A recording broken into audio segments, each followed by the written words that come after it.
àwọn ọ̀tá wọn pété pèrò aláwọn ọ̀tá o wọn pété pèrò wọn fi májèlé sínú oúnjẹ a ní pé wọn fi májèlé o sínú oúnjẹ mo ṣe ìhànà bàràmàdé bẹ́ẹ̀ ó sì ṣe o.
Ànábì nani o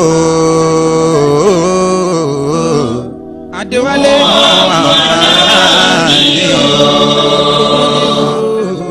Ànábì nani o mani o Muhammad nani o ẹni adéládé ta ṣàlẹ́ṣà Muhammad nani bàbá ọba Ànábì nani o Muhammad nani o Adéwálé Ànábì nani o Muhammad nani o ẹni adéládé ta ṣàlẹ́ṣà Muhammad nani bàbá ọba wàhídù Maulana bí amadanu mìíràn wà bí rúṣùlù wàlà amúláàjì wàlà àyèmí wà lójì mú tọ́ra sànà ìnàbí yìnyínà usura wà tọ́ra bẹ́ẹ̀ nàlàyé wáyé kátàbùlù mọ́tà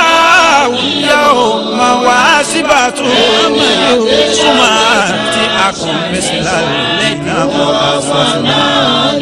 وإن كنت لمحسن مديا النبي محمد صلى الله عليه وسلم أراكم ويا فوز الشيخ إبراهيم ويا فوز الشيخ إبراهيم إن جاء ذكره بزمرات من يثني عليك ويثني وتركي تماما للقصور أصل ما أعلم فرب الله للكل مسلم أسأل المصطفى يوم يجود بنصرة النبي محمد يغسل أوسر وقليل وإن شاء قواد لأمن خلافته لكي أرفع توحيد والكل ليسلم جل الناس أقتل بعضها جهادا فإني مؤمن بك محسن فأرفع علما للجنابين فأكثر بياتي ẹni adéládé ṣàyẹ̀ṣà Muhammad nani bàbá ọba. لسعادة من عزهم أقدام فوق الجبال إن لم أكن من أفلي بأبي زوجا فبجاهي وبيزهم طيب لنا عيش الحياة واختم لنا بخير يا ملا لنا رب السوى يا ربنا صلي على فاغلنا ممن على السماوات العلا بإذن رب العلا. pẹ̀lú àṣẹ rẹ̀ ní ọba ọlọ́lá.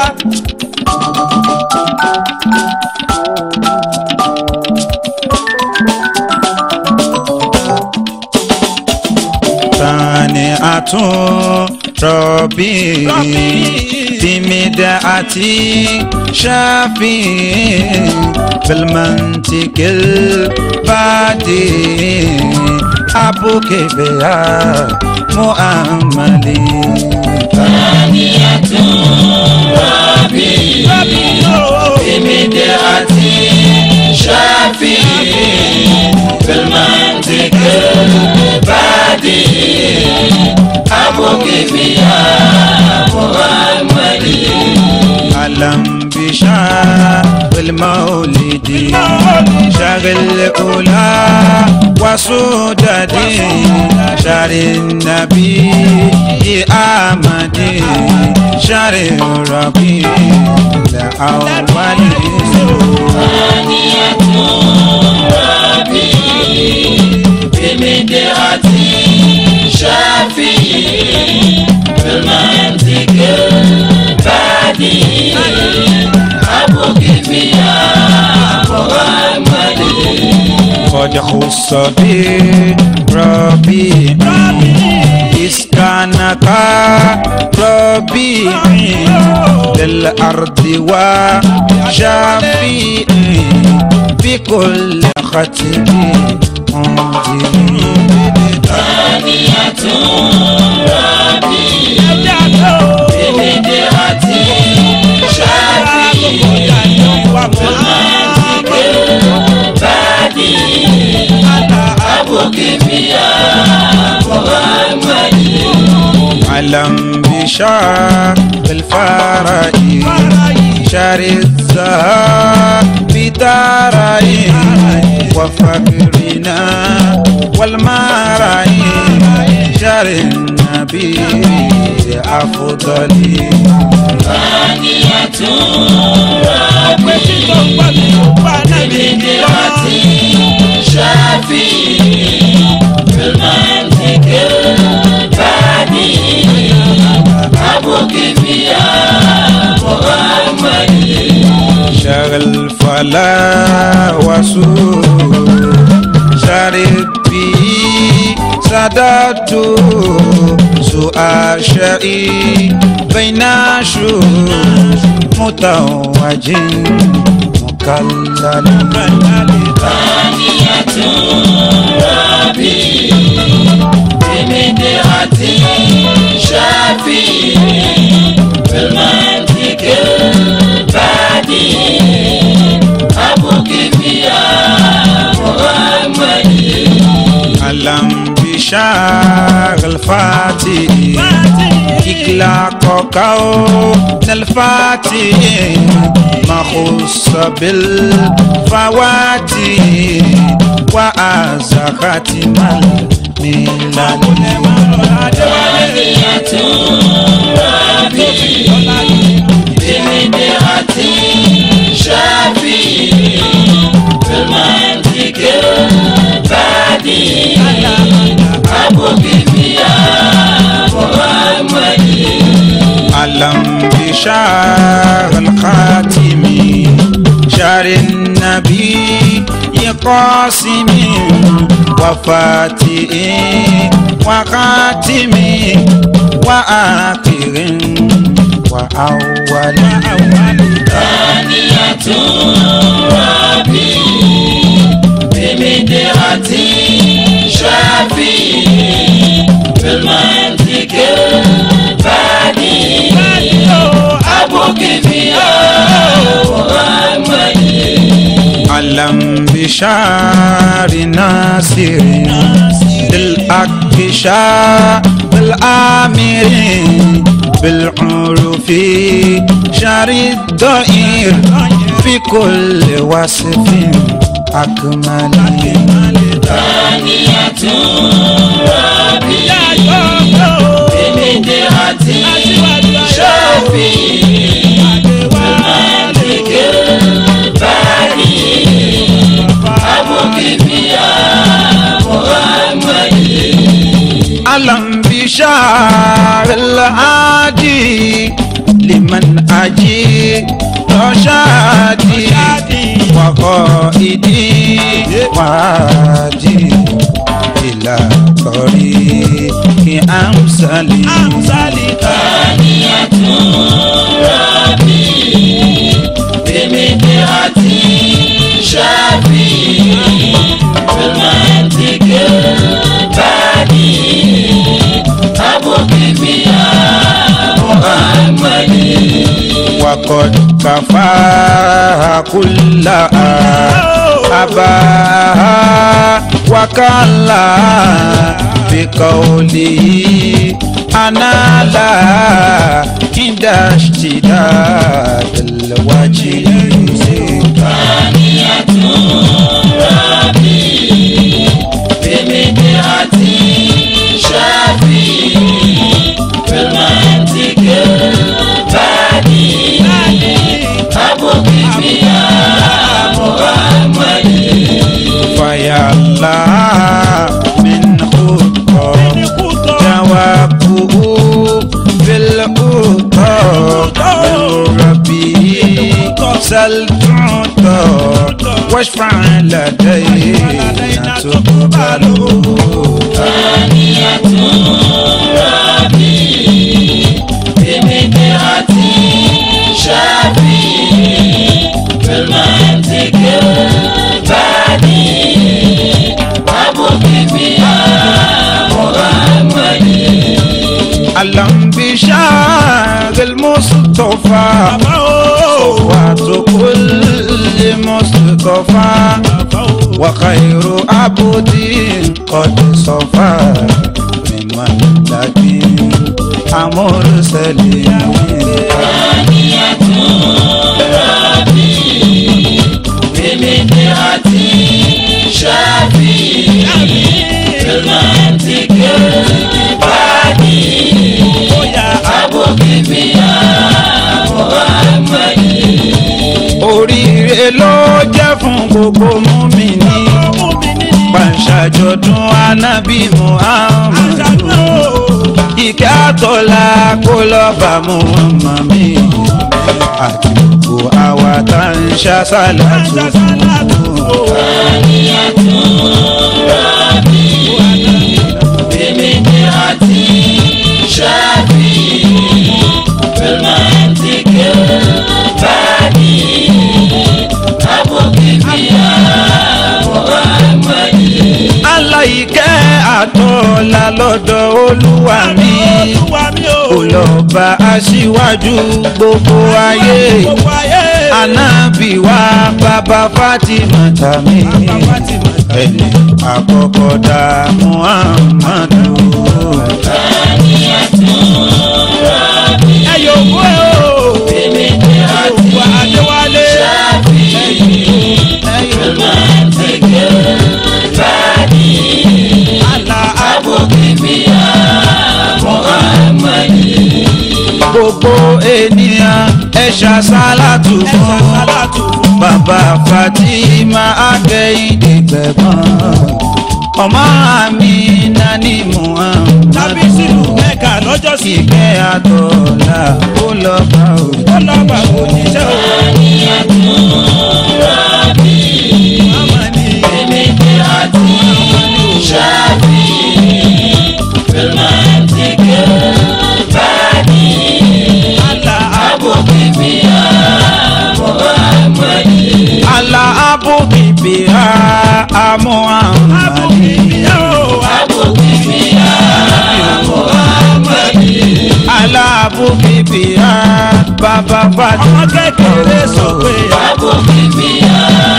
محمدي mọ̀sọ́ alábùkìbìhá ọmọ àmà wípé o. أبوك بيا محمدي abùkìbìhá Muhammadu. أبوك بيا محمدي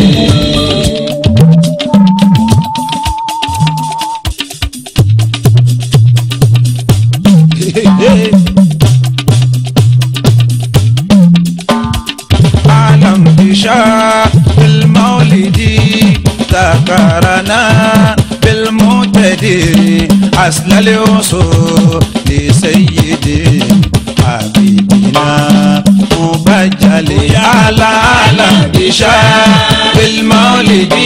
ذكرنا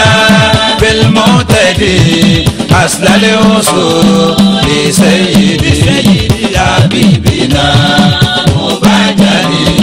قد كان خير مرسلين قبل الوجود الأولين ولم يكن من جندل لأصلنا مؤصل على بشار المولد ذكرنا بالمعتدي أصل الوصول سيدي حبيبنا مبجل لم يدر خير الخالق في خلقه والخلق سوى الإله الأكيد من ملك أو مرسل على بشار المولد ذكرنا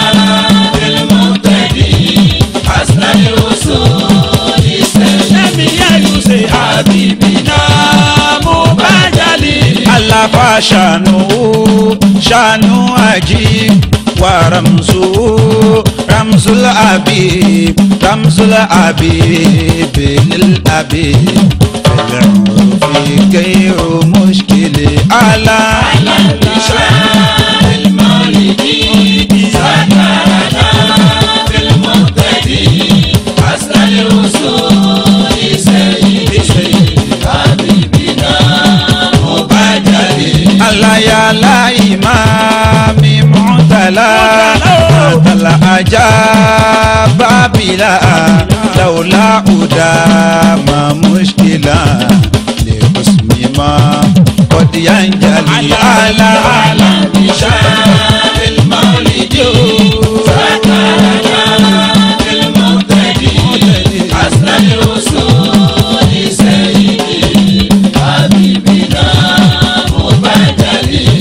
لولا الحبيب مرتضى من لما لا يرتضى ودينه الذي ارتضى إلهه في الأزل على بشار المولد ذكرنا بالمعتدي أصل الوصول سيدي حبيبنا مبجل عالم به يميلان عالم به إسنازلا مفخما مبجلا وكل رسل على بشار المولد ذكرنا بالمعتدي أصل الوصول سيدي حبيبنا مبجل على الأنبياء إذ رسلا وإذ سرى ونزلا ونال ذكرا منزلا وليس بالمبدل على بشار النبي محمد ذكرنا بالمعتدي أصل الوصول سيدي حبيبنا مبجل على الأنبياء إنا تلا سبع المساء مسجلا ونور تأصلا المجد المؤصل على بشار المولد ذكرنا بالمعتدي أصل الوصول سيدي حبيبنا مبجل الله حبيبنا مبجل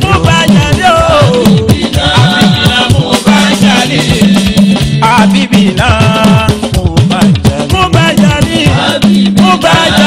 mubajali ọ̀rẹ́ Olúwa lànàbí mú habibina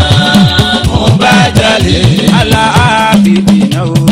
mubajali ala habibina.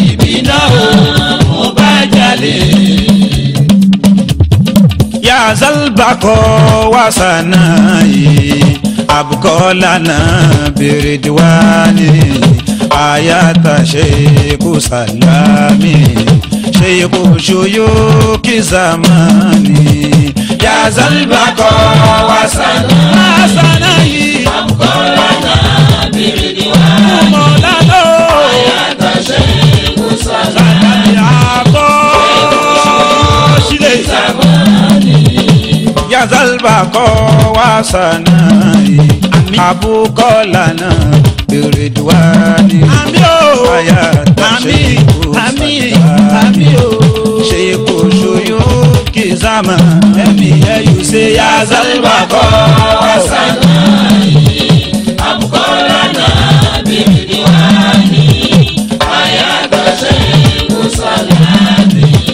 شيخ شيوخ زماني àwọn bẹ ọba Olúwa àlékún ẹ̀mí gígùn falufáwa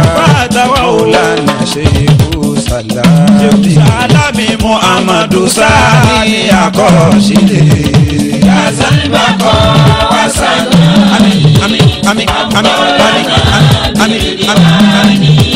آيات شيخ سلامي شيخ شيوخ زماني aláwa ń bẹ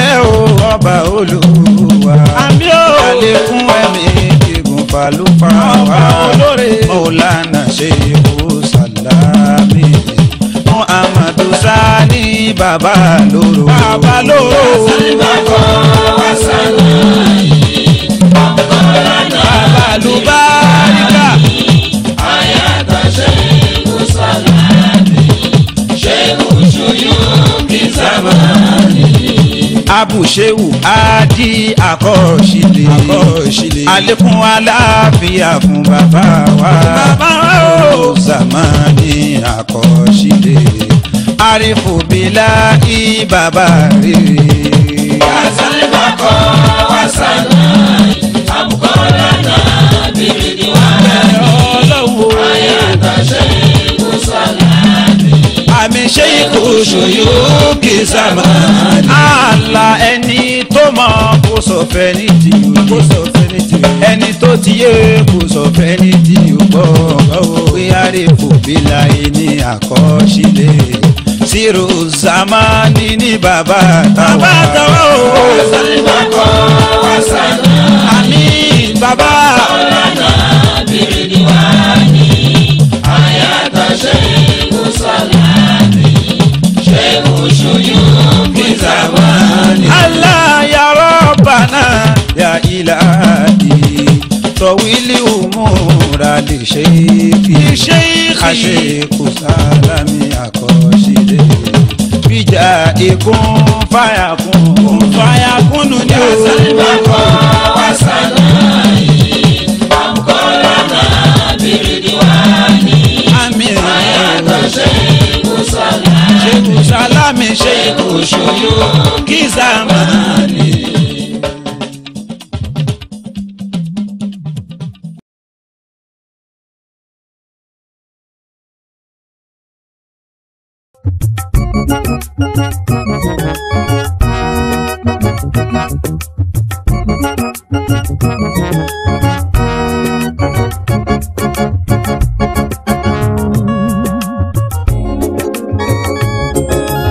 Kuzo kuji labari shewumu baramu aluful kalki malufu safiyullah ibaramu Sheikhu Baramu la antal esenu min kule aluful gauzu Baramu shakuru nakale sul amal wala akwali baramu julino li jambala faso kali sul kalbi baramu Allah khushu min sajayaka ya sal kalki baramu illa kul kalki atoka sima mul kauni baramu Allah laqad utita kun fayakun fadilullah baramu habibul akiba wa bolo jele kulli bara Allah anilita kulla yadi wa kasi wa shanne kabara jamil lijabe gal kasi liman wa fa kabara imamu awliya kulla bi azal waqti bara burusul akiwata ke wale irfan bara Allah ramaita lakishra lid-din la al lakishri bara akhasta luba min lubi la al lubi bara Allah ya malakal fil auti walla uti bara ya imo fi jabaruti kazal malakuti bara Allah ma awta kawana bin nasuti sirr la ibara asara sirr li sirr ali sirr bara abkaula la ilaha illa Allah la ilaha illa Allah la ilaha illa Allah la ilaha illa Allah badi usuni mamudu sifati gauzi baramo sheikhu baramo nasi o shakirun baro rafi o siti baramo aminullah fil ardi kafilul amri baramo la anta la gausu fi arwa'i alili fawsi baramo alimun qa'idur rukban wal ujaji baramo anta la akbal akhi fa abdal akbar jamalu ma jalalillahi aya fa mabaramo abadta zata bizati fa abd zati baramo Allah bada minka karimu min karim min kabaramo dalilun kashiful albas wa sulamati baramo amata la gaira wal gairi yatali in ya subaramo la wala ila fasilu liman wafaka baramo la wala ila wasilu lishan al kausi baramo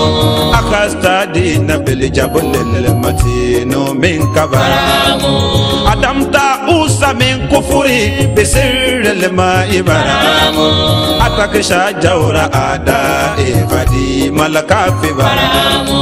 la na sakratul jawri zaman al gauzi baramo kamalu dini wa dunya awa ul gauzi baramo kaula la ilaha illa Allah la ilaha illa Allah la ilaha illa Allah la ilaha illa Allah wala wala mutakishala muta si ila ala arshi baramo shay'u baramo la anta al-jawharu fardu fala taksim baramo aliyul qalbi min gilli wa sharril kibri baramo yamini fi kama bururu bi amudillahi baramo Allah salauddin ulita imam al-adl baramo adarta al-kasami amri la ali shurbi baramo Allah ayara kullana nashwanu bil asakari baramo bako min fana'i fiki ya bi fika baramo Allah abul arwa wala ashia azal waqta baramo la anta al fard fi mana kaza fi is baramo fa faida al katima qadibana wa anta al kutub baramo yanalu al faida mawafaka bi tasdiq baramo Allah domano mimma kufati liman yati kabaramo Daudin fitati liwa kali yawma baramo isa ma sora nasrullah atala afwaju baramo la antal warisul katibi kazal maktumi baramo tamamul mati fi madi bi fadlillah baramo jari o kasirul jabba wal fusaki baramo kaula la ilaha illa Allah la ilaha illa Allah la ilaha illa Allah la ilaha illa Allah urita la atal kubura rasulallah ibaramo sheikh baramo nafashaka ma ala aswa wa ma jaraka baramo yashumu minka miri rijalul ghaibi baramo ta'ala lahu atoka bizali ifdali baramo aba man kana majuban anidala akibaramo la amuru yunkiru shamsa bisa wilijawi baramo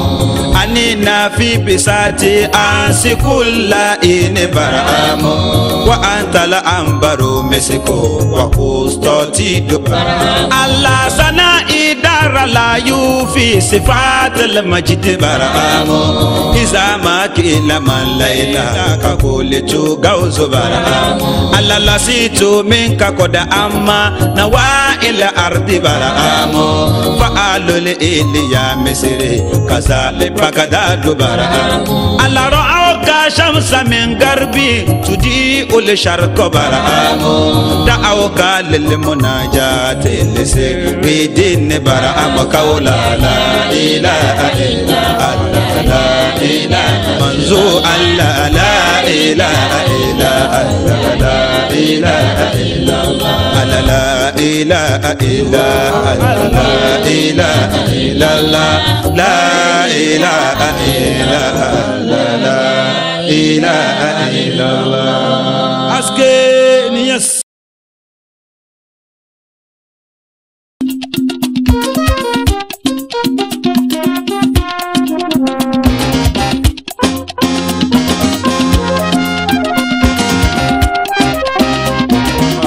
Allah Allah la ilaha illa Allah Allah Allah la ilaha illa Allah manzo Allah Allahu Allah la ilaha illa Allah Allah Allah Allah eso bota le ota ode ko ye se gada si ko ye se mo Allah eso fa wa mani se ni àwọn fa imani se ni aseri tamba ni daro afẹ́ ká lọ mama fẹ́ ká dé àwọn afẹ́ ká jẹ mama fẹ́ ká yo ilayi ya Rabbi gbé wa lékè wọn o Allah Allahu Allah la ilaha illa Allah Allah Allah la ilaha illa mo bọ́ lọ́hùn ọba mi ó gbé mi lékè ọ̀tá mi Ọlọ́run dákun ṣàánú mi mama fi mi lẹ fún ya jẹ wọlá ṣe kó bara àmọ́ ala ila ala o àwọn bàbá mi ní musi wọ́n ní kí n fọkàn balẹ̀ o pé kí n máa bá nìyàn mi nìṣó pọ́lọ́hún yóò gbèjà mi kì í kan kò ní mímí o ala ila látòrí bàbá mi tí fi bá mú gbogbo mú sí Buhari ọlá níjọ bàbá yìí Ìmáàmù Sàmárì Ìmáàmù Mukadasi pẹ̀lú bàbá Sàkọ́fí o ala láìlà. Kò tọ́ síbẹ̀ o ṣé Ibrahim Godofo ṣé o Mọ̀ṣúmí Alẹ́kùnjí Sulaimana Jinu bàbá mi lọ lápàdé o ala láìlà. Allah Mukadamu Mumini Akorede Bashiru Ali Orobi Mashirun di Mashallah Rasaki Afakallahu ala Shehu Abdurrahman Abdurrahim Al-Miskinu Billah pẹ̀lú afáàmì Shehu Kudus Sani Abẹ́wé sọ bàbá rẹ̀ nípa fi yí ní káwọ́ ala mo wá kí gbogbo alásàlátù o alásàlátù àgbáyé jadas pátápátá tí a ní pátápátá aláwo Mujibu pẹ̀láláwo ayù alimobin dọwọ́ rẹ̀ alimobin kó má bàjẹ́ dasam dọwọ́ rẹ̀ pẹ̀lú ali mustabshiruna o ala jamura dọwọ́ rẹ̀ ispati dọwọ́ rẹ̀ zumuratu islamiya o ala Allah manzo Allah la ilaha illa Allah ala bi aki Allahumma salli ala sayyidina محمد الفاتح لما أغلق والكاتب لما سبق نازل العاقب العاقب والعادي إلى صراطك المستقيم وعلى آله أكن قدري ومقدار العظيم يا جوسوي الله الله لا إله إلا الله الله الله لا إله Ọlọ́run tó fi pé Allah Allah la ilaha illa Allah Allah Allah la ilaha illa Allah.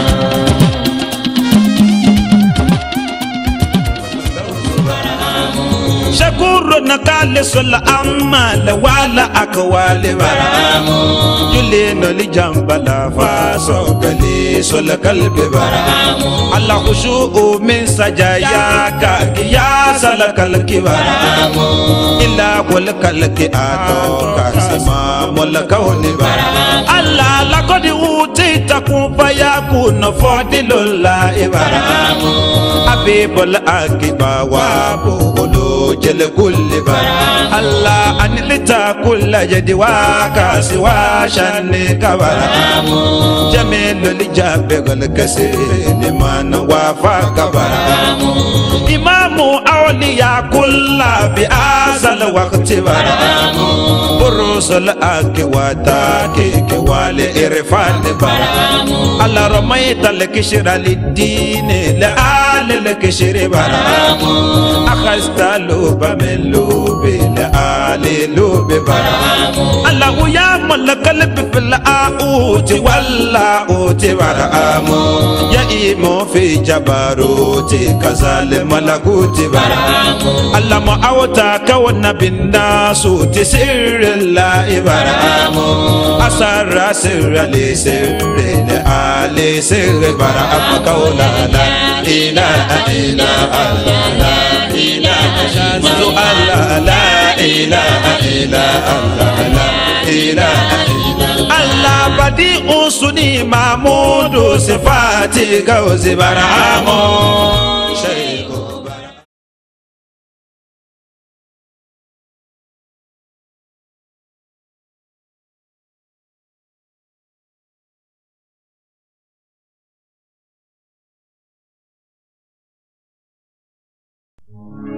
La illallah La illallah La illallah La illallah La illallah Maulana Shalaji Ibrahim وسيلتنا إلى ربنا كتب المكاتم مولانا شلاج إبراهيم بابا يس ورست العقام دوز برام قدوتي وكنت أمير الأولياء مجملا كفاني بحب الآل مدينتي وسكان الأكيار من الولاية لا إلا الله لا إلا الله لا إلا الله لا إلا الله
barahama o gáúsù zamani Maulana barahama kaula pé ṣó barahama kaula olóríire pé barahama kaula barahama kaula jangala buku ni barahama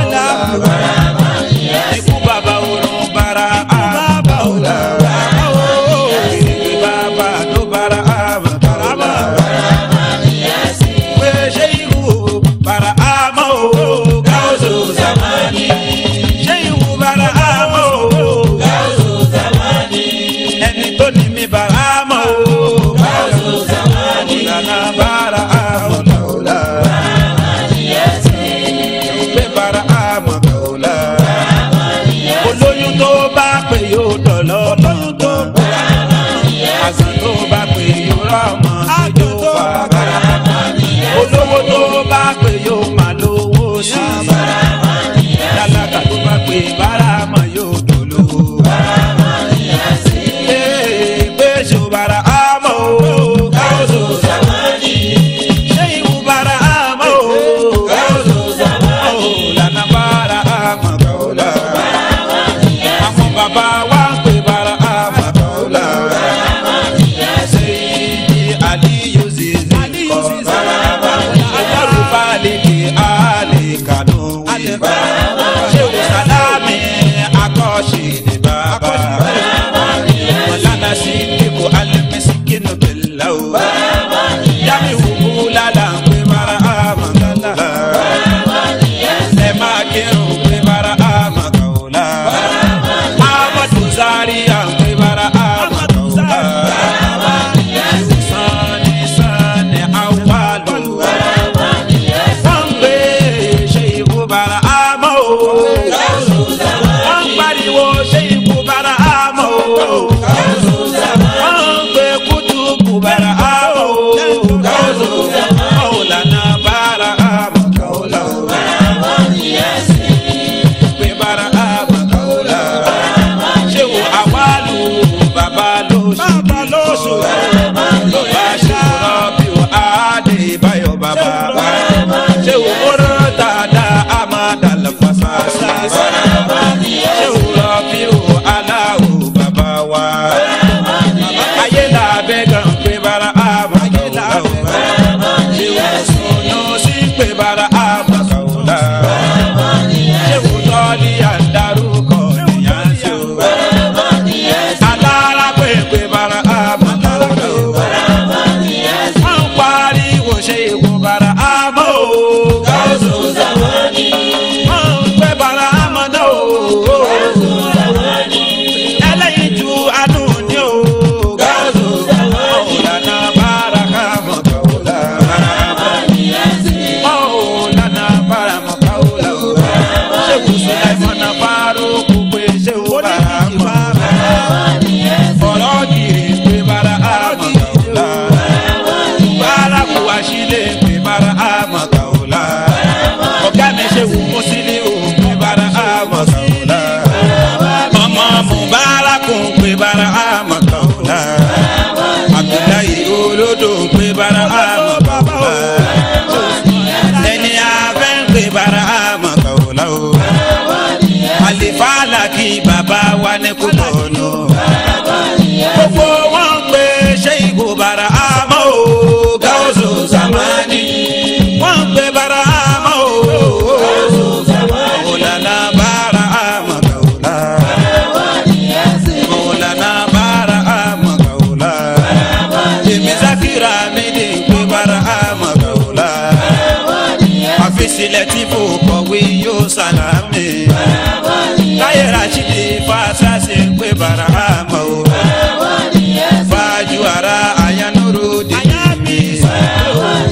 jasmami tó ń jẹ́ Akimu kọ́ Ibrahima ọkọ Fatima